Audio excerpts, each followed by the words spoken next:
สบายดีพี่น้องปองป่ายเบิดสู่คู่สู่คนเนาะ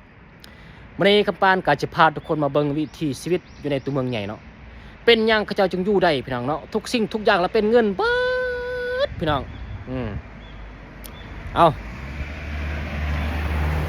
คนอยู่ในตัวเมืองใหญ่พี่น้องบอกเลยว่าคนดูมันพี่น้องถ้าบ่ดูมันนี่อยู่บ่ได้พี่น้องเนาะในการทำมาหากินพี่น้อง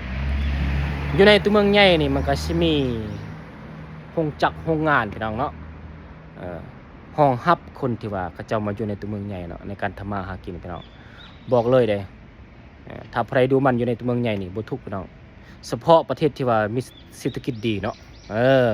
คันว่าเศรษฐกิจบ่ดีบางประเทศก็อยู่บ่ได้คือกันพี่น้องเนาะ แต่ว่าอยู่ในตัวเมืองใหญ่นี่ส่วนหลายก็มีคน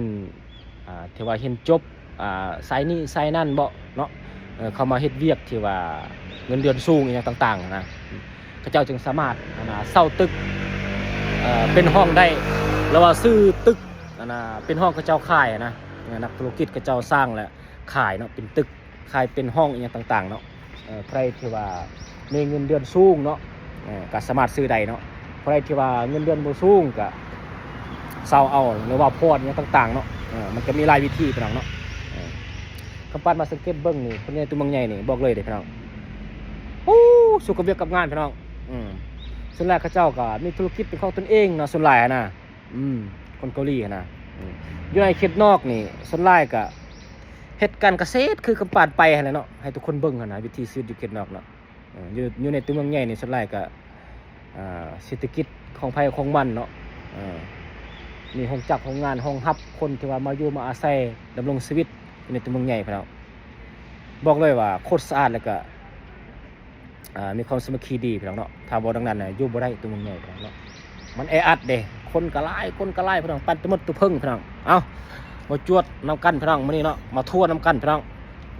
ส่วนหลายกับปานก็เฮ็ดคลิปอยู่เขตนอกแหละเกาหลีใต้เนาะมื้อนี้ก็บ่ได้ตัวเมืองใหญ่พี่น้องเนาะเมืองที่กู้เนาะเป็นเมืองที่ว่าผลิตโทรศัพท์ Samsung แล้วก็คนได้เนาะเอานี่พี่น้องอุกใจตัวอื่นพี่น้องอุกใจจะข้ามทางเลยพี่น้องรถนี่โอ้โหโคตรสับสนเลยเอาพี่น้องคนเกาหลีใต้เขาจะอยู่นี่โอ้พี่น้องตึกนี่